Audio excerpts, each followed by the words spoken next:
Concept of mass moment.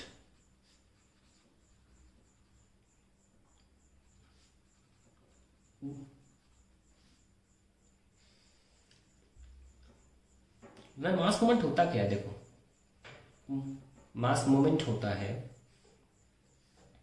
The product of mass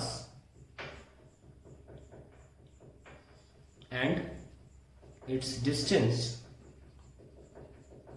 from the reference point. वो reference point में clear कर दूंगा जहां से भी सिस्टम का एक रेफरेंस पॉइंट सिलेक्ट किया जाता है। The product of mass and it's distance from reference point is called mass moment.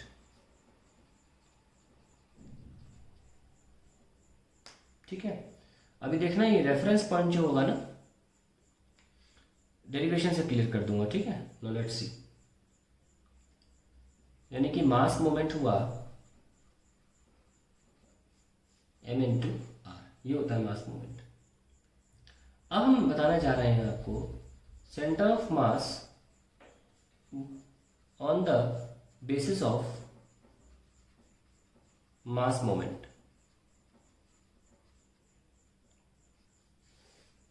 क्या डेफिनेशन है?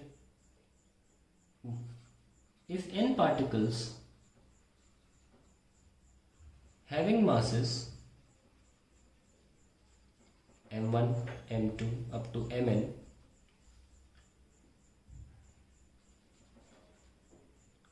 if n particles having masses m1 m2 mn, then the point about which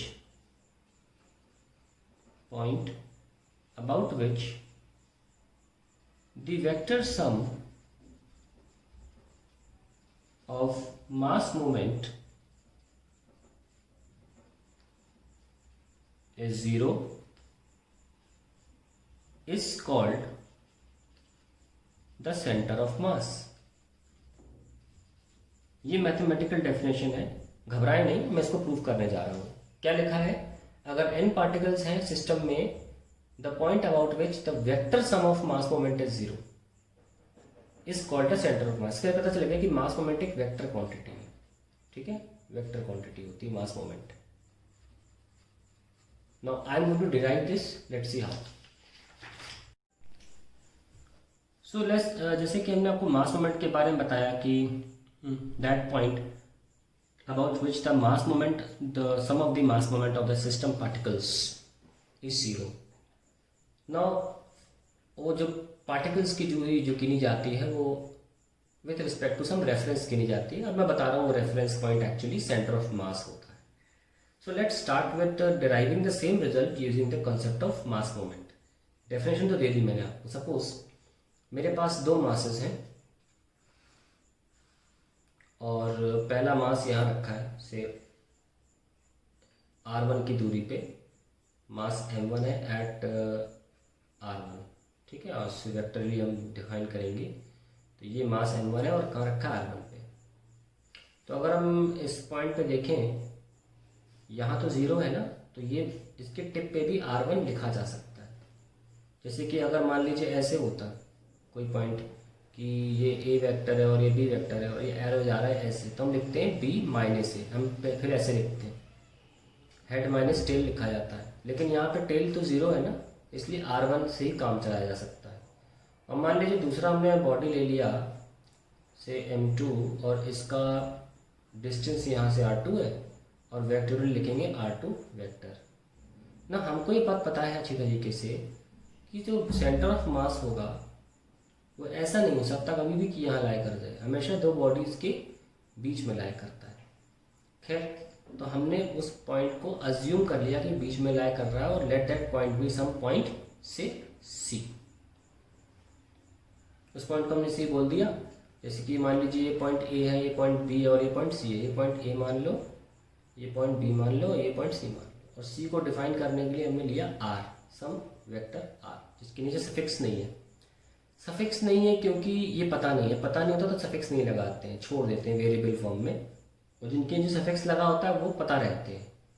तो अब हम mass moment की definition के according देखेंगे और definition ये कह रही थी कि sigma sum of the mass moment of all the particles taking from a reference point, ठीक है, about a point when it becomes zero, that point is called centre of मास।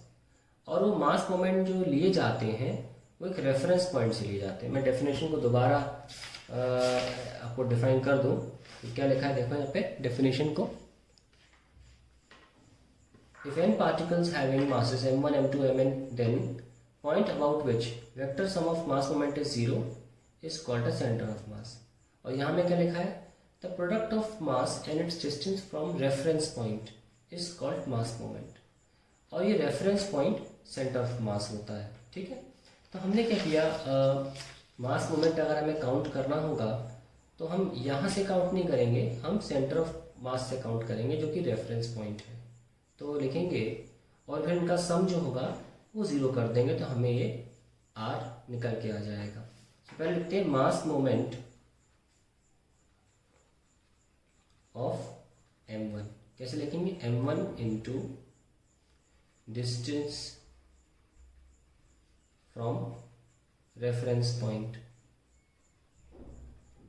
ठीक है। सो लिखते हैं m1 इंटू क्या डिस्टेंस लिखेंगे, हमेशा reference point, तो एरो ऐसे जाएगा। So we should write like this C A, okay. हमने आपको बताया है कि जब सी ए लिखा हो तो इसका मतलब होता है ए माइनस सी। मैंने पढ़ाया है वेक्टर में, और याद ना हो तो हेड माइनस टेल से याद रखिए, ठीक है। तो क्या निकल के आया, m1 r1 माइनस सी को r से दिखा रहे थे ना, ये फर्स्ट हो गया। Mass moment of m2, m1 into distance from reference point, sorry m2, तो m2 आ जाएगा into, we'll write reference point से है तो टेल यहाँ है और हेड यहाँ होगा बी पर ना, वील राइट सी बी, ऐसे लिखते हैं, टेल से हेड की तरफ लिखते हैं और खोलते हैं तो head minus tail, b minus C. So we'll get m2 r2 minus r। ये लो भाई, ये आ गया सेकंड पॉइंट। तो दो ही तो मास थे, दोनों के मास मोमेंट ऐड करके जीरो कर दो, आपका आंसर आ जाएगा। आओ ऐड करके जीरो करें, m1 r1 minus r plus m2 r2 minus r is equal to zero according to definition of concept of center of mass in terms of mass moment। So we have m1 r1 plus m2 r2, ये लो is equals to, वहाँ भेज दें minus का m1 r और minus का m2 r, भेजो क्या बचेगा, m1 प्लस m2 r। तो भाई क्या आया, m1 r1 plus m2 r2 upon m1 plus m2। ये लीजिए आ गया भैया आपका फॉर्मूला, वही जो मैंने खूब लंबे डिफरेंशिएशन से डिराइव किया था वो यहाँ से भी आ गया। और ये काम आएगा बहुत सारे न्यूमेरिकल करने में, इसलिए ये दिमाग में रख लें बिल्कुल अच्छे तरीके से कैसे सेंटर ऑफ मास निकाला जाता है। आपकी प्रैक्टिस के लिए मैं 3 वाला भी ले रहा हूँ, ठीक है। लेट्स स्टार्ट विथ 3 वाला।